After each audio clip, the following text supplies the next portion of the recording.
사도행전 8장 1절부터 8절까지의 말씀입니다. 우리 함께 교독할 때에 제가 1절 먼저 읽겠습니다. 사울은 그가 죽임당함을 마땅히 여기더라. 그날에 예루살렘에 있는 교회에 큰 박해가 있어 사도 외에는 다 유대와 사마리아 모든 땅으로 흩어지니라.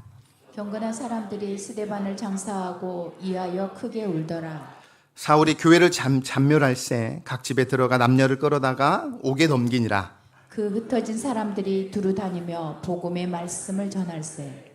빌립이 사마리아 성에 내려가 그리스도를 백성에게 전파하니 무리가 빌립의 말도 듣고 행하는 표적도 보고 한 마음으로 그가 하는 말을 따르더라. 많은 사람에게 붙었던 더러운 귀신들이 크게 소리를 지르며 나가고 또 많은 중풍병자와 못 걷는 사람이 나으니 그 성에 큰 기쁨이 있더라. 아멘, 아멘. 우리 계속해서 사도행전을 보고 있는데요. 여러분, 제가 한 가지 부탁드리는 게 있습니다. 제가 수요 예배 때도 여러분들 요한복음을 통해서 한번 같이 예배 드리는 분들께 말씀을 드렸는데요. 예배를 드리고 나면 이 예배의 기쁨이 자리이기도 하지만 여러분, 내가 예배를 온전히 드렸을 때 나타나는 현상이 뭐냐면 진 빠집니다. 왠지 아세요? 예배에 집중하잖아요. 여러분, 뭔가에 1시간 이상을 집중한다는 것은 굉장한 힘과 또 굉장한 에너지가 필요합니다. 우리가 하나님 앞에 1시간 동안 목숨 다하여 예배드리고 나면 그 모든 힘들이 진이 빠집니다. 물론 우리의 영혼은 기쁨이 있겠지만 우리의 육신은 진이 빠지거든요. 근데 돌아갈 때 뭔가 이렇게 내가 굳건 뭐 이렇게 별 없다. 그럼 우리는 우리의 예배에 대해서 심각하게 고민하셔야 됩니다. 특별히 예배의 여러 가지 요소들 중에 가장 중요한 요소가 있는데 그것이 무엇이냐면 내려주시는 요소입니다. 그러니까 우리가 하나님과의 만남이잖아요. 예배는 크게 두 가지 요소, 우리가 올려드리는 요소와 내려주시는 요소가 있는데요. 올려드리는 건 우리의 기도가 있을 수 있고 찬양이 있을 수 있고 그 다음에 또 헌금, 하나님 앞에 봉헌함이 있을 수도 있지요. 이것은 우리가 하나님 앞에 감사와 찬양으로 올려드리는 요소인데요. 우리가 백날 올려드려도 하나님께서 내려주시지 않으면, 하나님이 임재하시지 않으면 그건 예배가 아니잖아요. 그 내려주시는 유일한 요소가 하나 있는데 그것이 무엇이냐면 말씀입니다. 오늘 여러분 가운데 이 부족한 종을 통하여 하나님이 단 한 구절이라도 여러분 심장에 박히기를 소망합니다. 그리고 그 한 구절로 한 주를 힘있게 사시기를 소망합니다. 그게 예배를 드린 자에 주시는 가장 큰 축복입니다. 오늘 이 말씀 볼 텐데 여러분, 그 사도행전은요 총 28장이 있습니다. 총 28장까지 있는데 크게 세 정도로 이렇게 구분하고 나눌 수가 있습니다. 1장부터 7장까지 나눌 수 있고요. 8장부터 12장까지 나눌 수 있고요. 13장부터 마지막 28장까지 나눌 수 있습니다. 먼저 1장부터 7장까지는 어떤 내용이 담겨져 있냐면 교회의 그러니까 예수 그리스도의 십자가의 복음이 전하여지고 교회, 그러니까 기독교의 태동이 일어납니다. 그러니까 예수 그리스도를 믿는 자들이 태동되게 일어나게 되고요. 그리고 성령 하나님의 임하심으로 말미암아 교회가 탄생하는 일들이 1장부터 7장까지 나타나게 됩니다. 그리고 이제 8장부터 12장까지는요, 이제 기독교가, 이 예수 그리스도를 믿는 이 기독교가 예루살렘을 넘어서 점점 온 세계로 나아가는 장면들이, 그 복음이 확장되는 장면이 이 8장부터 12장까지 나타나게 되죠. 그리고 그 복음 확장을 위해서 하나님께서 무엇을 준비하시고 어떤 수단을 사용하시는지가 이 8장부터 12장까지가 잘 드러나고요. 이제 13장부터 28장까지는요, 그렇게 뿌려진 복음들이 이 사도들을 통하여 또 복음을 전하는 이들을 통하여 그 결실이 맺어지는 모습들이 13장부터 28장까지 드러나는 거예요. 그렇게 사도행전이 구성이 되어 있습니다. 자, 그렇다면 오늘 이 8장은 바로 방금 전에 말씀드렸던 그 두 번째 부분에 해당하는 거예요. 자, 이 8장은 여러분, 우리가 저저번 주에 6장까지 우리가 저희들이 좀 보았는데 실제적으로 7장은 보지 않았습니다. 이 7장의 내용은 무엇이 담겨져 있냐면 스데반의 설교와 스데반의 순교가 담겨져 있는 장면입니다. 총 7장을 잠깐 보시면 몇 절까지 있나요? 꽤 깁니다. 60절까지 있습니다. 그렇죠? 자, 6장 후반절, 그러니까 7장 앞서 있는 6장 후반절을 보시면 스데반이 은혜와 권능이 충만하여 큰 기사와 표적을 행하다 라고 나와 있지요. 그리고 하나님을 모독했다는 거짓 증언들로 인해서 공회에 잡히게 됩니다. 그리고 그 공회에 잡힌 그 상태에서 이 스데반이 이 공회원들 앞에서 설교를 하는 장면이 7장에 나오는 거예요. 60절까지 있다고 말씀드렸잖아요. 설교가 무려 몇 절까지 있냐면요, 53절까지입니다. 그러니까 굉장히 긴 설교를 할애했습니다. 그러면 이 53절까지의 설교의 내용이 도대체 뭐냐? 아주 단순하게 말씀을 드리면요, 이 스데반의 설교는 유대주의를 공격하는 내용이 담겨져 있습니다. 그러니까 유대주의가 잘못되었다는 것을 이 변증하는 방식으로 이 설교가 담겨져 있는데요. 무슨 말이냐면 그 공격의 가장 큰 포인트가 무엇이냐면 너희가 자랑하는 그 경건의 모든 모습들, 그러니까 그게 할례든 율법이든 지금 너희 앞에 보이는 이 성전이든 다 너희를 드러내기 위한 것이 아니라 우리 주 예수 그리스도께 인도하기 위한 것들이다 라는 말이 이 총 53절까지의 결론의 내용인 거예요. 그러니까 조금 더 쉽게 말씀드리면 너희가 예수 그리스도를 드러내고 증명하는데 그 경건의 모습들을 쓰는 게 아니라 오로지 너희 자신을 드러내고 증명하는데 그 경건의 모습들이 쓰였다. 그게 아니다. 그게 잘못된 것이다. 라고 이 스데반을 통해서 이 유대주의자들에게 던져지는 메시지인 거예요. 이 이야기를 듣고 유대주의자들이 어떻게 했겠습니까? 표현을 보면 뭐라고 나오냐면요, 이 도전적인 설교에 마음이 찔리니까 돌이켰나 보구나. 그렇지 않았습니다. 그 뒤에 말씀 보시면 이를 갈았다 그랬습니다. 용서하지 못하겠다는 거예요. 내가 용납 도저히 못하겠다는 거예요. 네가 뭔데 감히 나에게, 못 듣겠다는 거죠. 그리고 귀를 막고 성박으로 내쳤고 돌로 쳐 죽였습니다. 그렇게 스데반의 순교가 이 7장에서 마무리가 되는 거죠. 여러분, 유대주의자들이 세상의 방식도 동일한데요, 남들을 죽여서 자신을 증명합니다. 이게 세상에 살아가는 삶의 방식입니다. 남들을 죽여야 내가 사는 거예요. 그리고 내 자신의 존재를 증명하며 살아가는 시대가, 그리고 세대가, 그리고 세상이 바로 우리가 살고 있는 이 시대라는 거죠.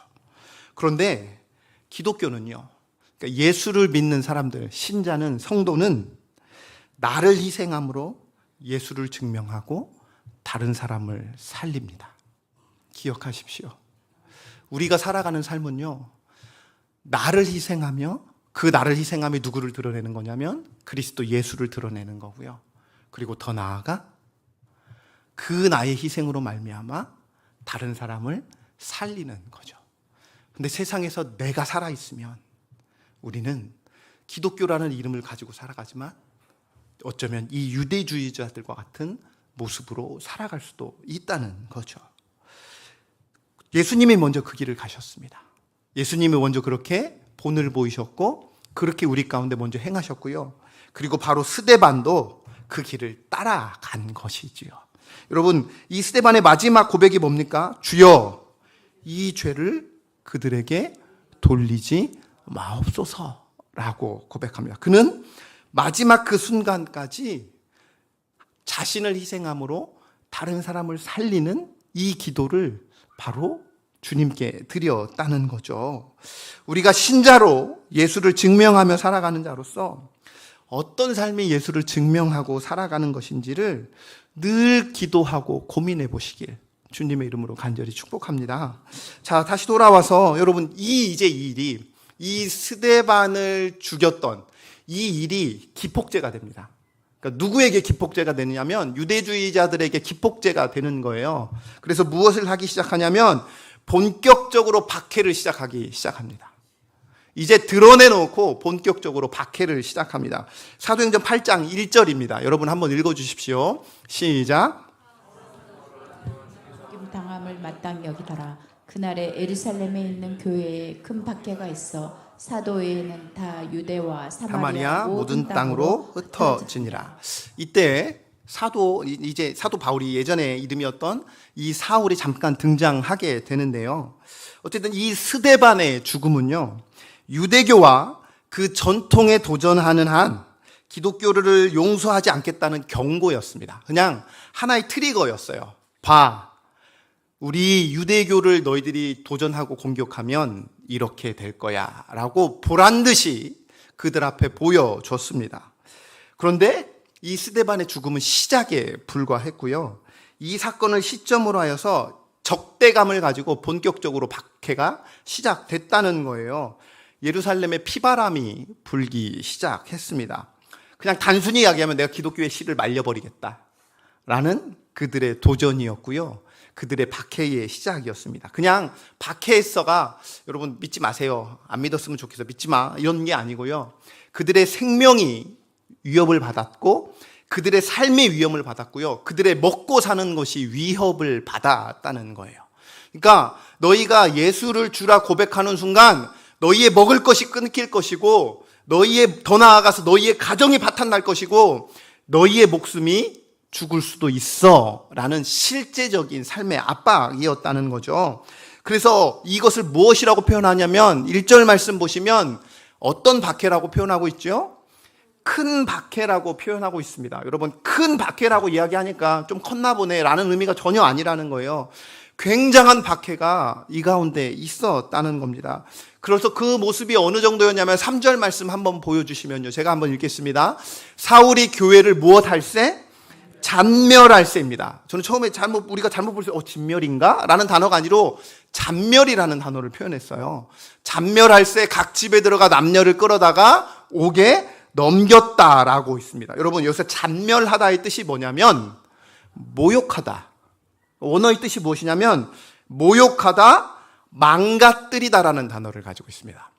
그러니까 사울이 교회를 모욕하고 하나도 남지 않도록 망가뜨리다인데, 그 신학자 중에 F.F. 브루스라는 이 주석가가 있는데요. 그가 시편의 말씀을 가지고 와서 뭐라고 표현을 했냐면, 시편의 말씀을 보면 80편에 보면은 멧돼지가 포도원에 들어가 잘 연그른 포도나무를 짓밟다라는 표현이 있습니다.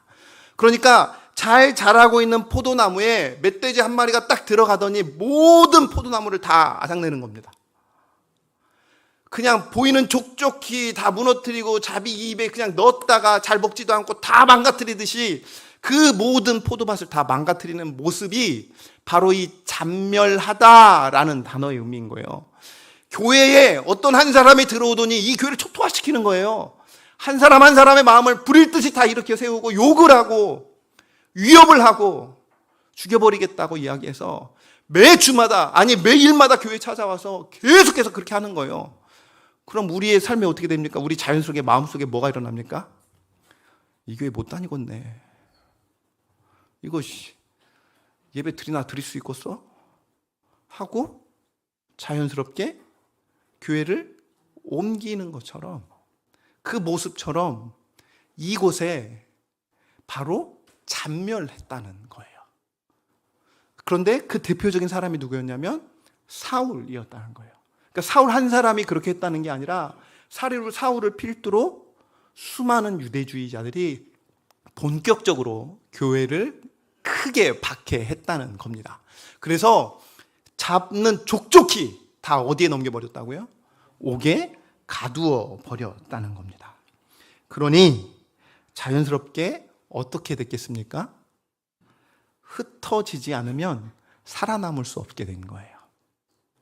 사도들이 예루살렘에 몸을 숨긴 채 사도들은 남아 있었지만 그 나머지는 목숨을 부지할 수 있도록 어디든지 갈 수밖에 없을 정도로 엄청난 박해로 인해서 다 흩어지게 되었다는 겁니다. 그래서 1절을 다시 한번 보여주시면 이들이 유대와 사마리아 모든 땅으로 뭐 했다? 흩어졌다라고 기록하고 있는 거죠. 여러분, 그렇다면 흩어질 때의 이 초대교인들의 기분이 어땠을까요? 뭐 말도 안 되게 룰루랄라 하고 갔겠습니까? 여러분 생각해 보세요.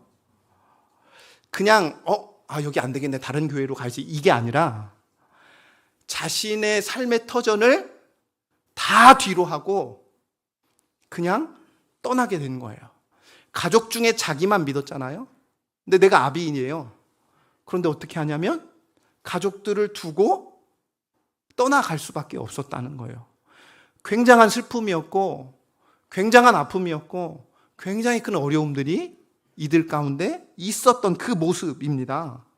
함께 떡을 떼고 한 가족이 되어서 병자를 고치기도 했었고 가난한 자를 위로하던 그 교회, 때로는 아나니아와 삽비라 사건을 통해서 그 한 사람의 깊은 마음을 꿰뚫어 보기까지 했었던, 그래서 죽이기까지 했었던 그 능력이 아주 풍성했던 그 교회였는데, 갑자기 엄청난 고난과 박해가 그 교회를 덮기 시작하더니 결국 누군가는 죽임을 당했고요, 누군가는 어려움을 당했고 다 잃게 되었고 결국 이들이 흩어지게 되어버린 사건이죠. 얼마나 큰 슬픔이었겠습니까? 그런데요, 이 슬픔을 가지고 흩어졌던 사람들의 모습이 보면 굉장히 놀라운 모습이 이들 가운데 발견되게 됩니다. 4절 말씀입니다. 우리 4절 한번 같이 읽어보겠습니다. 시작. 그 흩어진 사람들이 두루 다니며 복음의 말씀을 전할세. 죽음의 위협을 당했던 이들이, 도망가기 바빴던 이들이 뭐 했다고요? 복음, 여러분 이게 이해가 되십니까? 여러분들 그냥 실제적인 우리 삶에서 여러분 교회 다닌다고 한 사람 한 사람 다 박해하고 나갔는데 무서워서 슬픔에 빠져서 다 잃은 상태에서 갔는데 한다는 그 모습이 복음을 전하고 있는 거예요. 여러분 두루 다니며 라는 말이 있잖아요. 두루 다니며. 여기서 8장 1절에서 유대와 사마리아의 모든 땅을 말하고 있는데 그러면 어디까지 갔느냐? 우리 11장 19절 말씀 한번 보겠습니다. 이들이 두루 다니는데 그 두루 다님의 장소를 좀 더 구체적으로 묘사했습니다. 한번 읽겠습니다. 시작. 그때 스데반의 일로 일어난 환란으로 말미암아 흩어진 자들이 베니게와 구브로와 안디옥까지 이르러 유대인에게만 말씀을 전하는데, 여러분 어느 정도까지 힘들었냐면 구브로가 여러분 섬이잖아요. 그러니까 섬까지 수백 킬로 수천 킬로 되는 그 섬까지 도망간 거예요. 베니게, 지금으로 하면 페니키아, 구브로, 키프리스, 그 다음에 안디오키아, 이곳까지 도망을 간 거였다는 거죠. 그렇게 널리 흩어질 만큼 이 박해를 받은 교인들의 정말 풍비박산 났는데 그 교회의 교인들이 발길이 닿는 곳마다 복음을 전했다는 거예요. 여러분 우리가 잘 한번 생각해 보시면 사도행전 1장부터 7장까지 우리가 가지고 있는 교회의 이미지를 가지고 우리가 이 방금 읽었던 이 본문을 전한다면 아까 말씀드렸던 것처럼 정말 승승장구했잖아요. 이 교회가 승승장구했단 말이죠. 예루살렘 교회가 승승장구했는데 지금 이 흩어진 교회의 전도들 모습을 보면은 와 대단하다라고 생각할 수도 있겠지만 그냥 우리가 승승장구하는 그 모습과 대비해서 그 한 사람 한 사람이 쫓겨가다시피 하면서 그곳에서 전하는 전도하는 그 모습을 보면 여러분 그 모습이 아름다워 보시겠어요? 아니면 비참해 보이시겠어요? 현실적으로 모습을 보면 굉장히 비참해 보였던 거죠. 참으로 가련하고 불쌍한 모습이었을까요? 좀 더 심하게 표현하면 지질이 궁상과도 같은 모습이 참 아이고 그것 때문에 저렇게 쫓겨났는데 거기서 또 그것을 하고 있네. 이거하고 똑같은 모습이었다는 거죠. 예수 때문에 먹고 살 터전까지 다 잃어버리고 이 먼 타국까지 왔는데 거기서까지 예수를 전했다는 겁니다. 여러분 이게 상식적으로 이해가 되냐는 거예요. 세상의 눈으로는 이해가 되지 않는 장면입니다. 그렇다면 이 한 가지 질문을 던져야 됩니다. 왜 그랬을까요? 이들이 왜 그랬을까요? 왜 자신의 삶의 터전을 잃어버리면서까지 그 지질이 궁상맞은 모습으로서 이들이 복음을 계속해서 전했을까요? 예수님 때문에 뭔가 잘 되는 것 같은데 예수님 때문에 갑자기 뭔가 완전히 꽉 막힌 상황에 있는 겁니다. 예수 믿는 초기에는 뭔가 내 가정의 사업장에 좋은 일이 있는 것 같은데 어느 날 갑자기 다 막히는 것 같고 거기다가 건강까지 좋지 않으면 그리고 삶의 터전까지 다 잃어버리면 그래서 원치 않는 곳에서까지 가게 된다면 여러분 그곳에서 어떻게 살고 계시겠습니까? 아마 대부분의 사람들은 원망하며 살고 있겠죠. 그렇게밖에 될 수 없습니다. 그런데 왜 이들은 왜 이들은 이렇게 했냐는 거예요. 이 질문이 우리에게 반드시 던져져야 돼요. 여러분, 누가 이들을 흩었습니까? 누가 이들을 흩었습니까? 유대인들이 흩었죠. 중요한 것은 이에 대해서 우리가 어떤 답을 하느냐가 우리의 모습이 그리고 우리들의 행동이 바뀔 거라는 겁니다. 분명 현실적인 시각으로서는 그냥 보여지는 모습으로서는 분명히 유대인이 이들을 흩었습니다. 이게 세상이 바라보는 관점이고요. 이게 세상이 바라보는 실제적인 사실적인 답입니다. 하지만 신자라면, 그렇게 흩어짐을 당한 신자라면 과연 어떤 모습으로, 어떤 생각으로, 어떤 관점을 가지고 이 일들을 바라보아야 하는가? 이게 우리에게 주어진 오늘의 말씀이겠지요. 자, 도대체 이들이 어떤 세계관을 가지고 있느냐는 거죠. 우리가 얼마 전에 나눴던 본문인데요. 4장 말씀입니다. 좀 깁니다. 4장 24절에서 30절 말씀입니다. 여러분 성경을 한번 찾아보시고요. 거기다가 이렇게 펜 가지고 계시면 한번 표시해 보십시오. 이게 우리가 신자가, 교회가 세상을 살아가야 될 관점입니다. 일전에 이 말씀을 가지고 여러분들과 한번 나눴습니다. 제가 24절 읽겠습니다. 그들이 듣고 한 마음으로 하나님께 소리를 높여 이르되 대주제여 천지와 바다와 그 가운데 만물을 지은 이시오. 또 주의 종 우리 조상 다윗의 입을 통하여 성령의 말씀하시기를 어찌하여 열방이 분노하며 족속들이 허사를 경영하는고. 세상의 군관들이 나서며 관리들이 함께 모여 주와 그의 그리스도를 대적하도다 하신 이로소이다. 과연 헤롯과 본디오 빌라도는 이방인과 이스라엘 백성과 합세하여 하나님께서 기름 부으신 거룩한 종 예수를 거슬려 하나님의 권능과 뜻대로 이루려고 예정하신 그것을 행하려고 이성에 모였나이다. 주여 이제도 그들의 위협함을 굽어 보시옵고 또 종들로 하여금 담대히 하나님의 말씀을 전하게 하여 주시오며. 우리 함께 읽겠습니다. 손을 내밀어 밤을 낮게 하시옵고 표적과 기사가 거룩한 종 예수의 이름으로 이루어지게 하옵소서 하더라. 아멘. 여러분 무슨 말일까요? 그냥 간단히 말하면, 그냥 한 줄로 간단히 말하면 이 말이에요. 너희가 어떻게 생각하고 행동하든지 그 일을 움직이시는 분은 오직 하나님이시다.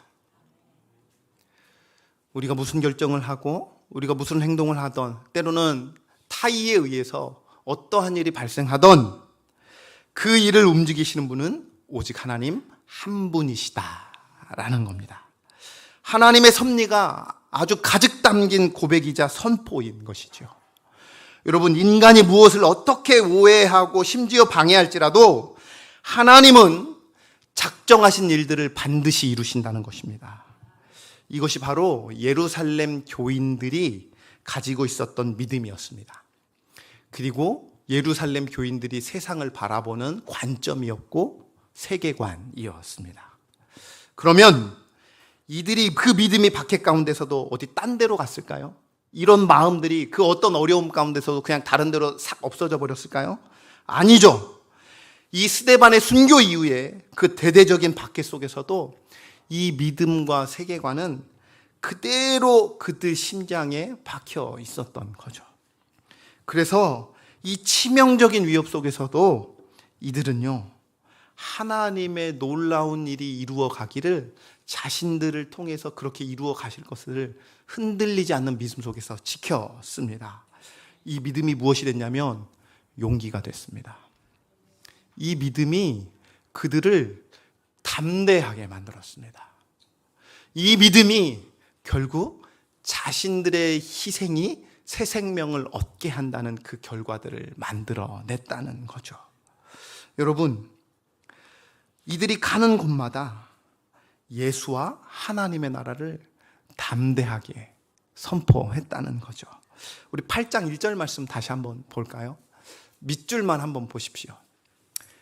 다 유대와 사마리아 모든 땅으로 흩어지니라. 자, 지역 이름이 어떻게 되죠? 유대와 사마리아입니다. 자, 그러면 출발한 지역이 어디죠? 예루살렘입니다. 어디서 많이 보지 않았습니까? 이 말씀을 그대로 뒤집어 봐요. 사도행전 1장 8절 말씀 보세요. 한번 같이 읽어볼까요? 시작. 예루살렘과 온 유대와 사마리아와 땅끝까지 이르러 내 증인이라 하시니라. 아멘. 자, 그럼 질문하겠습니다. 사람이 흩으셨나요? 하나님이 흩으셨나요? 하나님이 흩으셨어요. 박해였는데, 너무나도 큰 어려움이었는데 하나님이 하셨어요. 하나님이 하셨어요. 문제는 왜냐는 거예요. 그렇죠? 복음으로 인해 집을 잃고 생활의 근거지를 잃고 때로는 가족과 헤어지기까지 했습니다. 성경은 이것을 박해라고 이야기했습니다. 아프고 견디기 힘든 일이죠. 이 박해로 인해서 사랑하는 사람을 잃기도 했고요. 헤어지기도 했습니다. 어떤 사람은 생명을 내어놓아야만 했습니다. 또 어떤 사람은 이 새로운 삶의 터전을 그냥 다 잃어버리는 고통까지 감내해야만 했다는 거죠. 이게 바로 예루살렘 교인들이 당면한 삶이었습니다. 그런데 이들의 삶에는요, 무엇이 있었냐면 하나님의 섭리가 숨어 있었다는 거예요. 예루살렘에서 시작된 그 새로운 공동체, 예수를 주로 삼는 그 예수 공동체, 그리스도의 공동체가 그 박해라는 전혀 생각지도 못한 자극제를 통해서 확장되어졌다는 거예요. 여러분, 다시 1절을 보시면 흩어지다라는 단어가 있습니다. 이 단어가 그 헬라어로 뭐라고 하냐면 디아스페이오라는 단어입니다. 그러니까 디아스페이로라는 단어인데 이 단어에서 우리가 아는 무슨 단어가 나오냐면 디아스포라가 나왔어요. 그러니까 이 단어에서 디아스포라라는 단어가 나왔는데 원래 이 단어의 뜻이 무엇이냐면요. 여기서는 흩어지다라는 단어가 따로 나오지만 원래는요. 원래 단어의 뜻이 뭐냐면 씨를 흩어뿌리다라는 뜻을 가지고 있습니다. 씨를 흩어뿌리다. 널리 훑다라는 단어가 바로 이 흩어지다라는 단어입니다. 그러니까 무슨 말이냐면 단순히 도망간다라는 의미가 아니에요. 하나님의 주권적인 섭리 가운데 씨앗이 뿌려지듯 퍼져나간다라는 말이라는 거예요. 사랑하는 성도 여러분, 복음과 하나님의 나라를 확장하기 위해서 하나님께서는요, 때때로 박해라는 이 방식을 통해서 교회를 흩으시기도 한다는 겁니다. 무슨 말이냐면 어려움을 통해서더라도 하나님은 하나님의 나라를 확장시켜 간다는 거예요. 이 믿음이 이 예루살렘 교인들 가운데 가득했었습니다. 지금 우리 삶의 문제로 인해서, 우리 삶의 어려움으로 인해서 여러 가지 물음표를 가지신 분들도 있을 겁니다. 하지만 오늘 여러분과 나눴던 이 사도행전 4장 24절부터 30절까지의 이 말씀, 하나님은 우리의 모든 것을 잡고 다스리신다는 겁니다. 기억하십시오. 하나님은 우리 삶에 일어나는 모든 일들을, 여러분의 인생을, 여러분의 가정을, 여러분의 자녀를 잡고 다스리고 계십니다. 이것을 믿고 신실하게 이 말씀을 붙들고 살아가는 자는 그 어디든 하나님의 말씀이, 하나님의 나라가 세워짐에 충성됨으로 나아갈 수 있다는 거지요. 자, 이렇게 흩어진 사람들이 가서 복음을 전한 결과물들이 5절부터 7절까지 잘 나와 있습니다. 여러분 5절 한번 읽어주십시오. 빌립이 사마리아 성에 내려가 그리스도를 백성에게 전파하니 우리가 빌립의 말도 듣고 행하는 표적도 보고 한 마음으로 그가 하는 말을 따르더라. 많은 사람에게 붙었던 더러운 귀신들이 크게 소리를 지르며 나가고 또 많은 중풍병자와 못 걷는 사람이 나으니. 아멘. 나 한 사람의 박해로 인하여, 하지만 내 안에 그리스도 예수를 향한, 그리고 그 하나님의 섭리가 신실하게 나타나 있는 그 한 사람을 통해서 어떤 일들이 이루어가냐면 많은 사람에게 붙었던 더러운 귀신들이 크게 소리를 지르며 나갔다는 거예요. 그리고 맡은 아픈 중풍병자와 못 걷는 사람들이 주님 안에서 낫게 되었다는 것입니다. 즉 뿌려진 한 사람의 하나님의 섭리를 향한 그 믿음의 순종이 그곳에서 생명의 씨앗의 열매를 맺게 되었다는 거죠. 여러분, 이 말씀의 마지막 결과가 무엇일까요? 우리 8절 정말 단순하고 짧은 말씀이지만 다시 한번 읽겠습니다. 시작. 그 성에 큰 기쁨이 있더라. 아멘. 자, 여러분, 무엇이 있다고요? 큰 기쁨이 있죠. 여러분, 하나님의 말씀은요, 그냥 대충 쓰여진 글이 아니에요. 우리가 1절부터 8절까지 읽었잖아요. 우리 1절 한번 다시 보여주시겠습니까? 시작이 뭐였어요? 화면을 보시면 밑줄이 그어져 있습니다.